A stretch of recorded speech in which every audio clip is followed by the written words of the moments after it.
Of course, Hot Mess Central. Hey guys, so I wanted to do an update on baby Colton. He is 4 days old now. I was going to talk to y'all about what kind of sent me into labor so early and, kind of show him. He is on the boob right now. He's asleep. I'm trying to wake him up a bit. My breast is covered, so I am going to show him. And covered for the most part. He's sleeping right now. So this is going to be my labor and delivery story, and also my membrane sweep story, because I actually did get a second membrane sweep. My second. And it was successful yet again. So first I'm going to start off with that. So at 37 and 3 days, it was a Monday.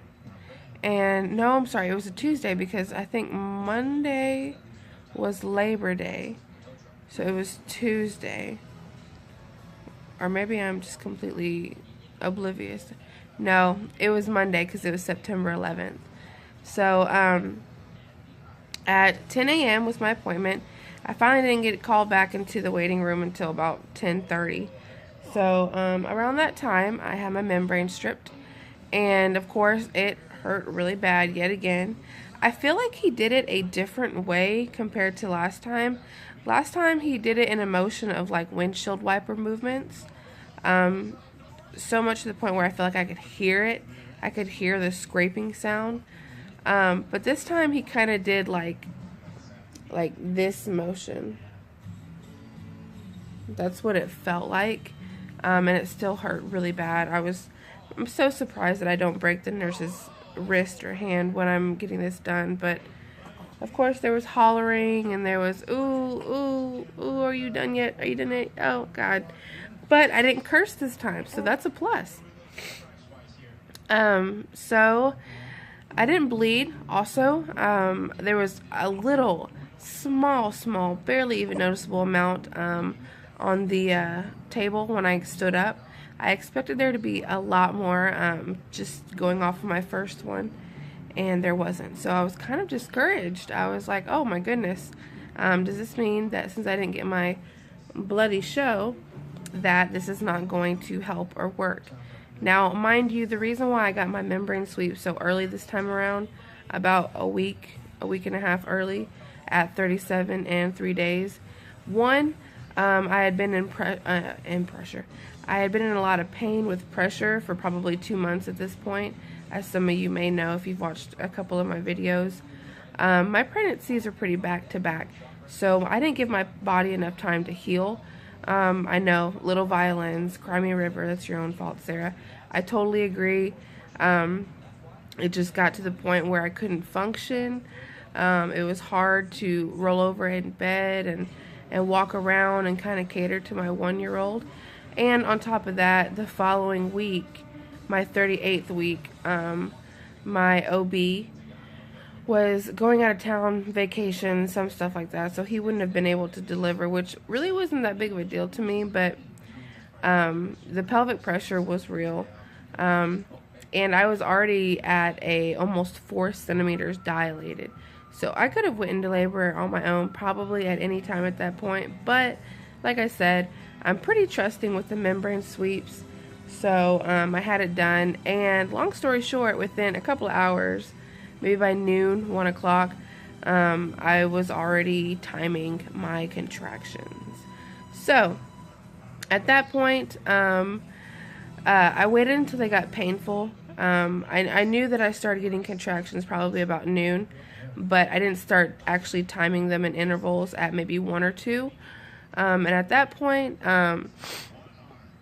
when they reached down to, I think, every 2 to 3 minutes, they were lasting only about 20 to 40 seconds, but they were very painful, and they were every 2 to 3 minutes.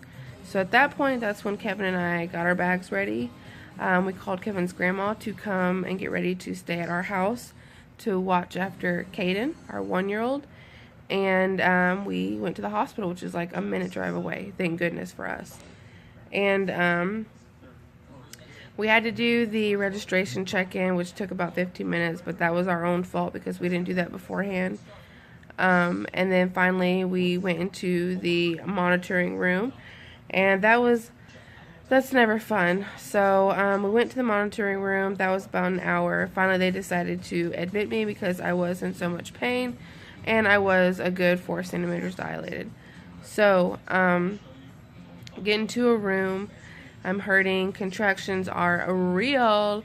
Holy crap. I did not miss that at all, but I almost want to say they hurt worse this time around, which is so weird because before I was a first-time mom and this time I was a second-time mom. I don't know. They really hurt. I almost felt like I couldn't breathe through them, which is the most important thing you can do during contraction and labor is breathe, your breathing technique. So I think, oh shoot, I don't even know what time it was. I was for sure admitted around 5 to 8. And I had my epidural in by 8, I want to say. I could be totally lying, y'all. I had my epidural in before 9 o'clock. That's all I know.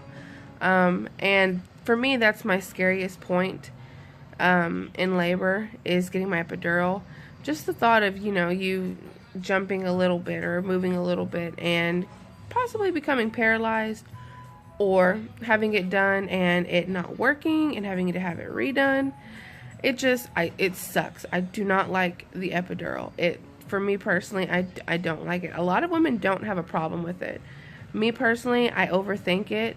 And it just scares me. So I got my epidural, and that's when the process of slow labor basically begins, because epidural can slow down the labor pretty tremendously. Oh, got that hiccups, Mr. Hiccups. Mr. Hiccups. Mr. Hiccups. And the daddy pig just got home. I'm doing a update for YouTube. Of course, as soon as I get around, they got all that cleared out. There's a wreck by the house. Can you take him? So he needs to wake up. So let's see, epidural, and that was just the waiting game time. During this time, the only scary moments I had are exciting, something to tell that I didn't have anything to tell about Caden's birth. At one point I asked for Tylenol and something to help with my acid reflux. Of course they have to inject this into your IV. Whatever they used for my acid reflux. Seriously? Yeah, he needs to wake up. Oh. Wait, let me show him. You wipe his mouth, woman. Oh, look at all that milk. Say that liquid gold. You can wipe it better. Colton. So, yeah, wake him up a bit. Oh, sorry about that. It's already at 8 minutes. I'm gonna try and speed it up. Hey. So it made me feel, I remember sitting in bed on my back because she wanted me to sit up because I had been, since I had gotten my epidural, I had been shifting myself, no nurse helping me or anything, to my right side, and then like an hour or two later to my left side, to make sure my epidural was going throughout my body and not just laying on my back. And this is what I took and remembered from my first birth. Now, at one point, she felt like the baby was not sitting in my cervix the correct way anymore. Like, I don't know, going up or something. She just didn't feel like he was sitting straight. So she actually made me sit back on my back and kind of propped me up a bit. Which, okay, I understand. Let's get that baby down the canal. Little baby. So I did that, and that's also when she gave me my Tylenol and this medicine for my acid reflux. Within like 5 minutes, I was holding on to the bed on either side, looking ahead of me in a like kind of dark room with just like the certain lights on, and it just felt like the walls were kind of like closing in, and that I was gonna fall out of the bed. and it freaked me out because I knew that I was numb and there was nothing I could do. I think the fact that I was completely numb and I couldn't feel nothing, I couldn't move like I wanted to, is what kind of startled me, because I was pretty much a prisoner in my own body, and it was really scary. And I literally just stood, like, not stood, but I laid on the bed holding the straps or the bars, whatever you call it, and I just kind of like closed my eyes and like kind of waited it out. And luckily, when I opened my eyes back up, maybe like less than an hour later, the feeling of that subsided. But that was terrifying. I literally was like contemplating tapping out. You gotta wake that baby up. I was literally contemplating tapping out, which I couldn't, like, I'm in active labor. I can't tap out.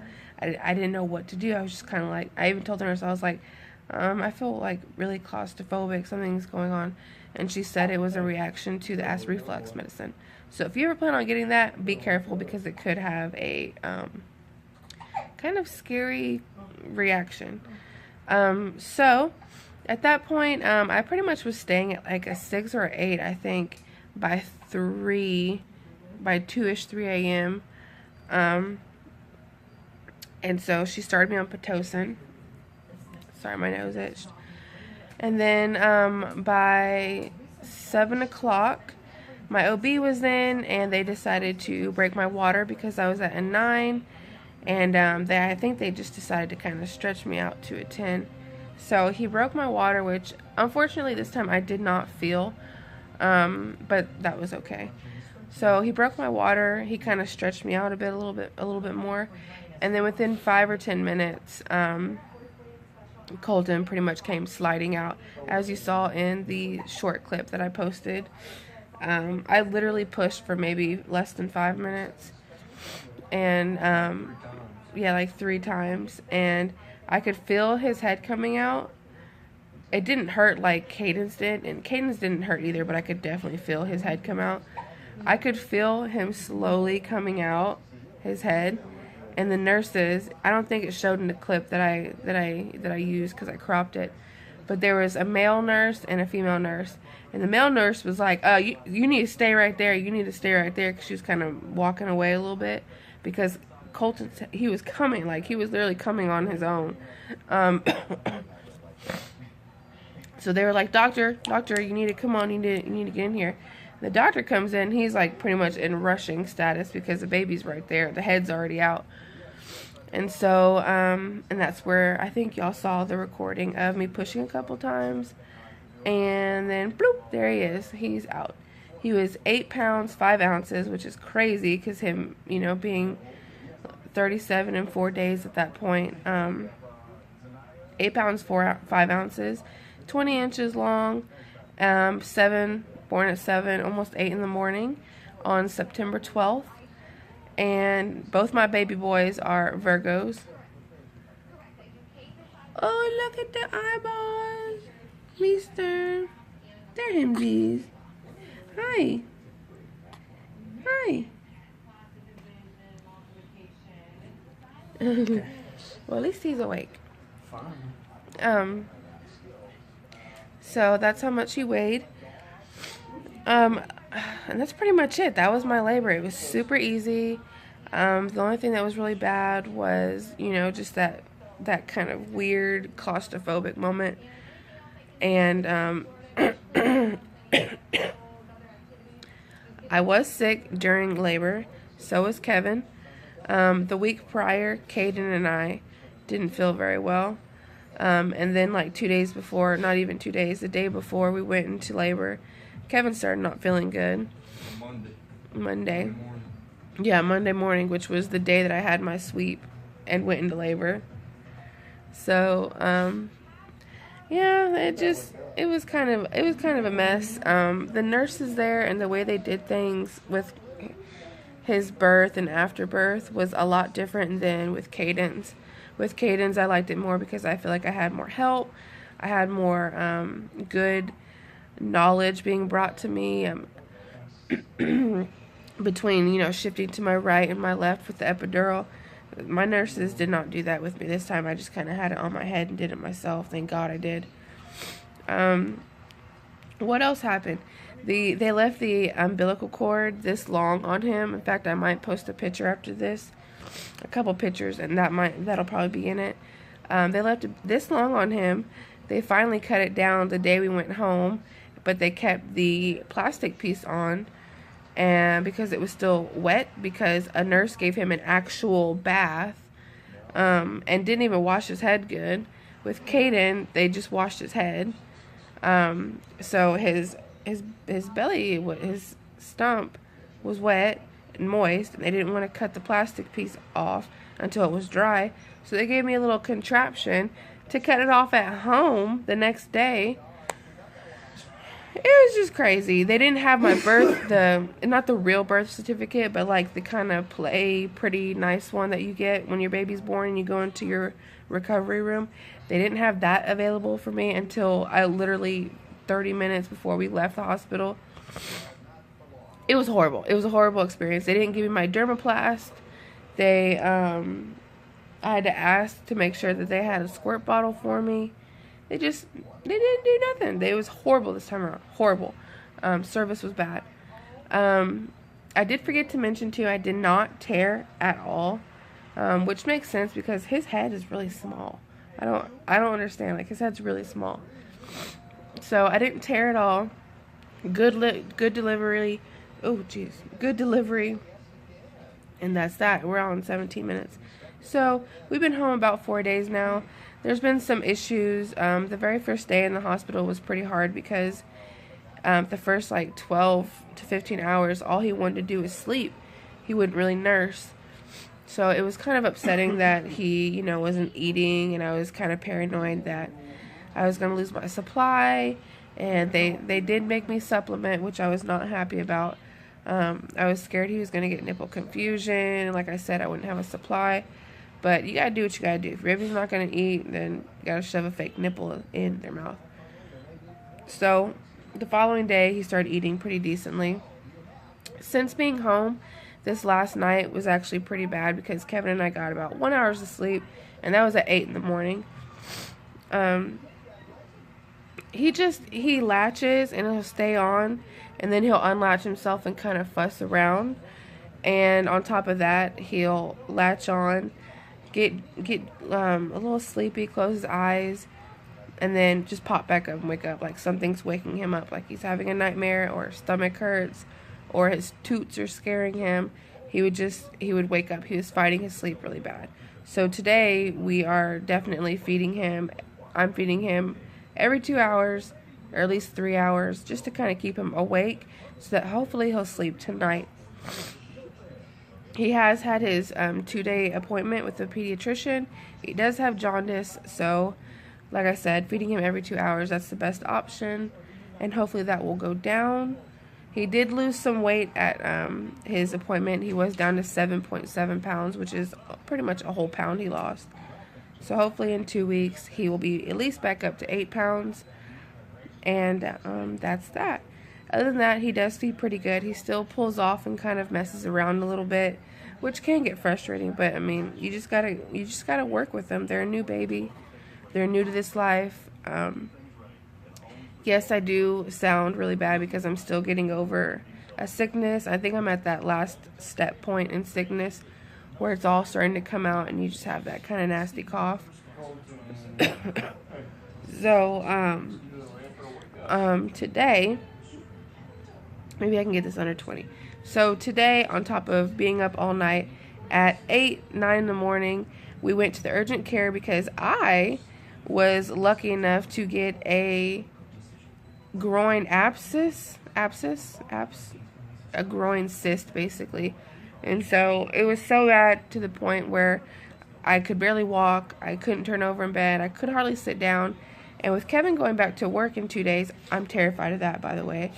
I needed to get something done to where I could maintain a newborn and a 1-year-old. So we went to the ER, waited maybe like an hour or two. I got it cut and drained. I cried. It hurt really bad. And it's pretty sore right now. Or we're going to have to go back tomorrow or Monday to get the little gauze string taken out of it that they stuffed in the actual hole to prevent infection. So that's not going to be very fun. And that's that. That's been our day. And that's pretty much it. So that was the labor and delivery. He's born really healthy. The other one's about to be woken up from his nap. It's like, what, 6 o'clock now? 6:30. So probably going to put a pizza in, start dinner. And I'm going to post or put some pictures in at the end of this video to kind of show like his little umbilical cord and stuff like that. But that's pretty much it. So we'll see y'all on the flip side. Bye.